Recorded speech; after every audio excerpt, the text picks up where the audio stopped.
अर्थव्यवस्था class 10th का। अगर आपको इस विषय में समझ में नहीं आता है तो आज बिल्कुल बेसिक से देखने वाले हैं, एकदम आसान भाषा में। तो चलिए, पिछली वीडियो में हम लोग देख लिए थे क्या कि अर्थव्यवस्था का आजीविका कैसे चलाते हैं ना, अर्थव्यवस्था का आजीविका कैसे चलाते हैं। तो आज देखने वाले कि सरल शब्दों में इसका परिभाषा क्या होता है। क्या सरल शब्दों में इसका परिभाषा क्या होता है?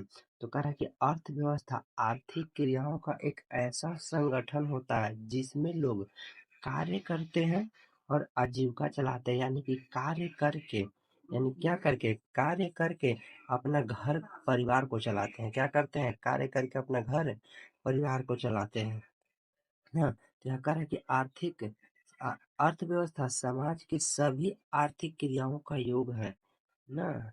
अर्थव्यवस्था समाज की सभी आर्थिक क्रियाओं को, कुछ भी कार्य हो रहा है समाज में, उसको अर्थव्यवस्था कहते हैं, उसको अर्थव्यवस्था कहते हैं ना। चलिए आगे देखते हैं। कह रहा है कि अर्थव्यवस्था के संरचना को 3 भागों में बांटा गया है। कहाँ बांटा गया? अर्थव्यवस्था के संरचना को कहाँ बांटा गया है? 3 भागों में बांटा गया है ना। क्या क्या भाग में बांटा गया है? 3 भाग में बांटा गया। क्या भाग में? 3 भाग में। तो पहला है कि प्राइमरी क्षेत्र। कौन चीज? पहला है प्राइमरी क्षेत्र, दूसरा का है द्वितीयक क्षेत्र, द्वितीयक क्षेत्र, तीसरा का है तृतीयक क्षेत्र ना। तीसरा का कौन चीज है? तृतीयक क्षेत्र। तीसरा को कहते हैं सेवा क्षेत्र, तृतीय क्षेत्र या सेवा क्षेत्र। चलिए पारा पारी सब देखते हैं। तो पहला है प्राथमिक क्षेत्र। कौन है पहला? प्राथमिक क्षेत्र। याद रखिए कि प्राथमिक क्षेत्र को कृषि क्षेत्र बोलते हैं। क्या बोलते हैं? कृषि क्षेत्र। प्राथमिक क्षेत्र को कृषि क्षेत्र भी कहा जाता है, यानी कि प्राथमिक क्षेत्र को हम कृषि क्षेत्र भी कह सकते हैं। इसमें कोई रीजन ही नहीं है, कोई प्रॉब्लम ही नहीं है ना। तो एग्जाम्पल जैसे देखिए, कृषि, पशुपालन, मछली पालन इत्यादि ना, यानी कि यही है प्राथमिक क्षेत्र में। अब कह रहा है कि द्वितीयक क्षेत्र, ये द्वितीयक क्षेत्र होता कौन चीज है? चलिए देखते हैं द्वितीयक क्षेत्र ना। तो कह रहे द्वितीयक क्षेत्र, द्वितीयक क्षेत्र को औद्योगिक क्षेत्र कहते हैं, यानी कि जहाँ पे उद्योग धंधा लगा हुआ है। क्या लगा हुआ है? उद्योग धंधा लगा हुआ है, उसको कहते हैं द्वितीयक क्षेत्र। कुछ द्वितीयक क्षेत्र ना। देखते हैं परिभाषा के। द्वितीय क्षेत्र को औद्योगिक क्षेत्र कहा जाता है जैसे में उद्योग धंधे, निर्माण कार्य, गैस बिजली इत्यादि ना। जहाँ उद्योग धंधा लगा हुआ, कार्य चल रहा है, उसी को कहते हैं द्वितीयक क्षेत्र ना। चलिए अब चलते हैं आगे। आगे कह रहा है द्वितीय क्षेत्र तो हो गया, द्वितीय क्षेत्र समझ में आ गया। अब आता है तृतीय क्षेत्र। एकदम सिंपल सा, एकदम आसान भाषा में हम लोग समझने वाले हैं, एकदम आसान भाषा में। चलिए, तो कह रहा है कि तृतीय क्षेत्र है क्या? तृतीय क्षेत्र क्या है? तो याद रखिएगा, तृतीय क्षेत्र को हम लोग बोलते हैं सेवा क्षेत्र। कौन क्षेत्र बोलते हैं? सेवा क्षेत्र बोलते हैं ना। तृतीय क्षेत्र को भी क्या बोलते हैं? सेवा क्षेत्र कहा जाता है। जैसे में बैंक एवं बीमा, हम लोग बैंक में पैसा पैसा निकालने या चाहे रखने जाते हैं, तो हम लोग सेवा दे रहा है कि नहीं दे रहा है? दे रहा है। अब बीमा, बीमा में पैसा लगता है। संचार एवं व्यापार, अन्य सेवाएं, व्यापार भी करते हैं हम लोग, कुछ बेचते भी हैं ना। वही आयकर नोट में भी है कि प्राथमिक एवं द्वितीय क्षेत्रों की सहायता प्रदान करती है। जो तृतीय क्षेत्र है, तृतीय क्षेत्र है, वो प्राथमिक क्षेत्र, पहला क्षेत्र और द्वितीय क्षेत्र, ये दोनों को सहायता प्रदान करती है। कौन? तृतीय क्षेत्र। दोनों को सहायता प्रदान करती है कौन? तृतीय क्षेत्र ना। आगे कह रहा है कि अर्थव्यवस्था के प्रकार, type of economy, type of economy ना। तो अर्थव्यवस्था के प्रकार कौन कौन होता है? तो पहले याद है कि पहला पूंजीवादी, जिसके पास पूंजी रुपया पैसा होगा उसी को कहते हैं पूंजीवादी अर्थव्यवस्था ना। और क्या? समाजवादी, यानी कि सब सब कुछ समाज में रहकर कल्याण करेंगे, सब कुछ कहा कल्याण करेंगे, समाज में रहकर कल्याण करेंगे, वो समाजवादी कहते हैं। और मिश्रित अर्थव्यवस्था, मिश्रित अर्थव्यवस्था सिर्फ एक ही में भारत में है। कहाँ पे है? सिर्फ भारत में है, उसे बोलते हैं मिश्रित अर्थव्यवस्था। मैंने सब कुछ मिला हुआ मिश्रित अर्थव्यवस्था में ना।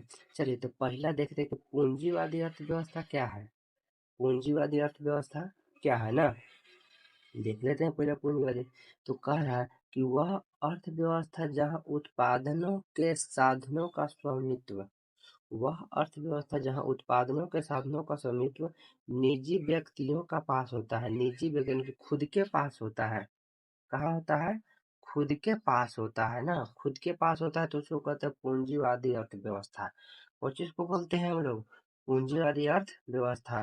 जैसे इसका उपयोग अपने निजी लाभ के लिए कर सकते हैं, कि हम ये जो संसाधन है अपने खुद के ऊपर व्यय कर सकते हैं, खर्च कर सकते हैं, उपयोग कर सकते हैं खुद के ऊपर। जैसे है कह रहा है कि अमेरिका जो है अपना खुद का कर लेता है, जापान भी है खुद है, ऑस्ट्रेलिया भी है। ये सब कौन सी है? ये सब क्या है? ये सब पूंजीवादी अर्थव्यवस्था। ये सब इसके पास पूंजी खूब है ना, इसके पास पूंजी खूब है। अगला कह रहा है कि समाजवादी अर्थव्यवस्था क्या है? अगला बोल रहा है कि समाजवादी अर्थव्यवस्था क्या है, कि समाज में जो जो जो काम जो भी हो, अगर उस समाज में हो रहा है, समाज में संचालन हो रहा है, बढ़ रहा है, तो उसी को कहते हैं समाजवादी अर्थव्यवस्था। जिसमें वह अर्थव्यवस्था जहाँ उत्पादनों के साधनों का उपयोग एवं संचालन देश के हाथों में होता है। देश के कहाँ होता है? हाथों में ना, यानी कि हम इसको चला सकते हैं। जो हम इसको चलाएंगे, लेकिन हम अपने देश के सहायता से चलाएंगे। किसके सहायता से? अपने देश के सहायता से चलाएंगे। उसी को कहते हैं समाजवादी अर्थव्यवस्था। तो समाजवादी अर्थव्यवस्था का एग्जाम्पल क्या हो जाएगा? चलिए, चीन, क्यूबा, ये सब कोची की अर्थव्यवस्था है? सब समाजवादी के है, सब समाज के लिए काम करता है। जैसे इसका उपयोग सामाजिक कल्याण के लिए किया जाता है। जो समाजवादी था, इसका उपयोग किसके लिए किया जाता है? समाज के लिए किया जाता है, कि समाज ऊपर बढ़े ना। आगे कह रहा है कि मिश्रित अर्थव्यवस्था एक ही है भारत। अभी तक एक ही है, कौन है? भारत। कह रहा है कि वह अर्थव्यवस्था जहाँ उत्पादनों के साधनों का स्वामित्व सरकार तथा निजी व्यक्तियों के पास होता है, कि दोनों के पास होता है। इसमें सरकार के पास भी होता है और खुद के पास भी होता है। कहाँ होता है? सरकार के पास भी होता है और खुद के पास होता है। कहाँ होता है? खुद के पास और सरकार के पास अगर दोनों जगह हो, तब उसको कहेंगे हम लोग मिश्रित अर्थव्यवस्था। कुछ कहेंगे उसको मिश्रित अर्थव्यवस्था कहेंगे ना। जैसे में इस अर्थव्यवस्था में पूंजीवादी तथा समाजवादी समाजवादी अर्थव्यवस्था के मिश्रण है। यानी कि मिश्रित अर्थव्यवस्था कौन सी है? कि अर्थव्यवस्था जो है वो पूंजीवादी भी और समाजवादी भी, दोनों को मिश्रित को कौन सी कहते हैं? दोनों के सम्मिलित रूप को मिश्रित अर्थव्यवस्था कहते हैं। जैसे भारत एक मिश्रित अर्थव्यवस्था है। भारत एक कौन सी मिश्रित अर्थव्यवस्था है ना। अर्थव्यवस्था का विकास कैसे कैसे हुआ था, चलिए देखते हैं। तो कह रहा है कि जब किसी देश में लोगों की आय अगर बढ़ रही है, यानी कि उनका इनकम क्या हो रहा है? अगर इनकम बढ़ रहा है तो उसका जीवन सुधर जाता है, जीवन सुधर जाता है, गरीबी कम हो जाती है, स्वास्थ्य बेहतर हो जाता है। आज सरकारी हॉस्पिटल, कल प्राइवेट हॉस्पिटल में हो सकते हैं। यानी कि पूरा उसका लाइफ जो कह सकें, जिसका जिसका अगर आय बढ़े तो उसका पूरा लाइफ भी सुधर जाता है। उसका कुछ नहीं तो उसका पूरा लाइफ भी सुधर जाता है ना। इसी को ही कहते हैं अर्थव्यवस्था का आर्थिक विकास। अर्थव्यवस्था का विकास इसी को कहते हैं, अर्थव्यवस्था का विकास है ना। जैसे दो प्रकार का होता है अर्थव्यवस्था का विकास। क्या प्रकार का? दो प्रकार का होता है, एक तो आर्थिक विकास और दूसरा का मौद्रिक विकास ना। पहला कह रहा है आर्थिक विकास और दूसरा कह रहा है मौद्रिक विकास। तो ये आर्थिक विकास और मौद्रिक विकास है क्या? चलिए देखते हैं आगे कि ये आर्थिक विकास और मौद्रिक विकास है क्या ना। चलिए, कोई दिक्कत यहाँ तक नहीं नहीं है ना। चलिए, तो ये आर्थिक विकास और मौद्रिक विकास हो गया ना। तो चलिए अब चलते हैं। आता है कि मेडिटेशन, ये मेडिटेशन है क्यों? चलिए देख लेते हैं मेडिटेशन क्या है। तो कह रहा है कि इनके अनुसार धनी देशों में आय बढ़ता हुआ स्तर आर्थिक वृद्धि का सूचक है। आर्थिक वृद्धि का कौन सी है? सूचक है। यानी कि आय बढ़ रहा है, आय क्या हो रहा है? आय बढ़ रहा है, बढ़ता हुआ स्तर आर्थिक वृद्धि का क्या हो रहा है? सूचक है ना। क्या है? दिखता क्या है? इससे आर्थिक वृद्धि हो रहा है ना।